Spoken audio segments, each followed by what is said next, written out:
وہ بھی حیدر ہے، حیدر، کوئی فرق نہیں ہے، وہ علی مرتضیٰ ہیں، یہ علی اکبر ہیں، نام بھی ایک سے کام بھی ایک سے، بڑے آرام سے پڑھ رہا ہوں، نام بھی ایک سے کام بھی ایک سے ہے۔ کل ذوالفقار شیرہ میں نبی نے پکارا تھا، کوئی نہ نکلا تھا اس علی کے سوا۔ کربلا میں مولا حسین نے پکارا، کوئی نہ نکلا اس علی کے سوا۔ اس علی نے جھولے میں کلہ افضل چیرا، اس علی نے آغوش حسین میں کلہ یزیدیہ چیر کے رکھ دیا۔ تو عزیزوں، وہ نصرت جو 72 دیکھی وہ 72 ہی کریں گے۔ وہ تلوار جو 4 محرم کو توڑی گئی تھی وہ رجب میں جوڑی جائے گی، نہیں پہنچے آپ؟ اور رجب میں جناب عباس کو اجازت جنگ دی جائے گی۔ صلوات بھیجیں محمد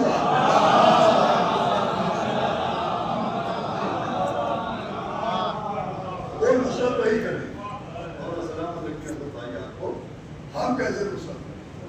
آپ پر بھی تو نصرت آتی ہے، ہم کیسے کریں؟ زیادہ عشق حسین تو ہم نہیں کہتے ہیں، ہم نصرت کیسے کریں؟ 10 منٹ کے اندر اس کے مسائل۔ ہمیں آپ کو طریقہ نصرت سکھایا ہمارے آپ کے 8ویں امام حضرت عمر حضرت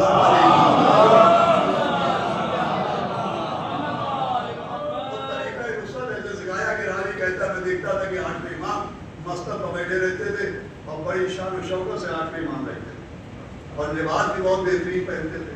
چھٹے امام کے لیے ملتا ہے کہ آپ بھی شاندار کپڑے پہنتے تھے، مولا حسن مولا حسین تو جنت کے کپڑے پہنتے تھے اور کچھ لوگ کپڑوں میں بھی چلتے تھے۔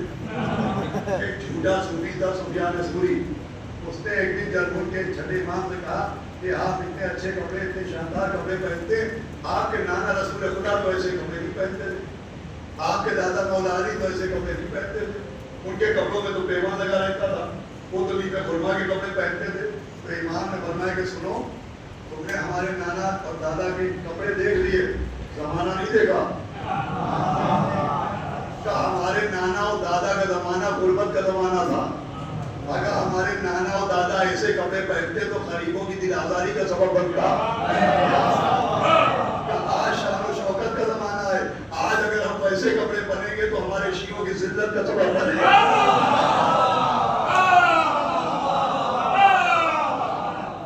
اس کا مطلب یہ ہے کہ دور کے حساب سے لباس معصوم بھی بدلا۔ جب غربت فقر و فاقہ کا دور تھا تو لباس معصوم اور تھا، جب شان و شوکت کا زمانہ آیا تو لباس معصوم اور ہوا۔ اب اکثر و بیشتر کچھ لوگ کہتے ہیں عزاداری ویسے ہونا چاہیے جیسے چوتھے امام کے زمانے میں ہوتی تھی، جیسے 5ویں امام کے زمانے میں ہوتی تھی۔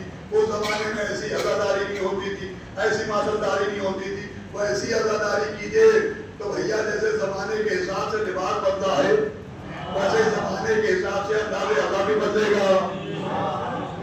ارے بنی امیہ کے زمانے کی عزاداری اور ہے، ہندوستان کی عزاداری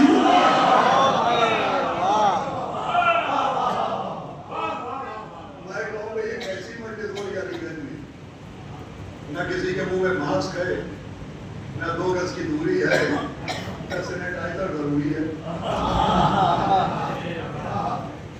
ویسی مجلسیں ہو جیسی کورونا کے زمانے میں، منہ پہ ماسک ہو، 2 گز کی دوری ہو، سینیٹائزر ضروری ہو، مسافر کو دیکھ کے ایسے بھاگے جیسے سانپ کا پن دیکھ کے بھاگے۔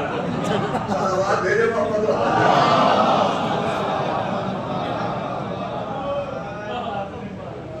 زمانے میں مذاکرہ کرنے میں بھی لوگ گھبراتے تو مذاکرہ کروانے میں گھبراتے تو لوگ کہہ کے بڑے احمد ہیں آپ، ارے آپ نے کورونا کے زمانے کی عزاداری دیکھ لی، بیماری نہیں دیکھی، تو آپ نے چوتھے امام کے دور کی عزاداری دیکھ لی، اہل بیت کی دشمنی نہیں ہوئی۔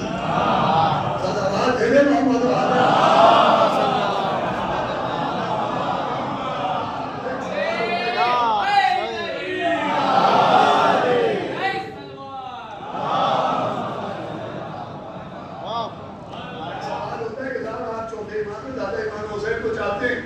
جب انہوں نے زنجیر نہیں لگائی آپ تو زنجیر لگا رہے ہیں، انہوں نے شب داریاں نہیں کی آپ کو شب داری کر رہے ہیں، انہوں نے کما نہیں لگائی آپ کو کما لگا رہے ہیں۔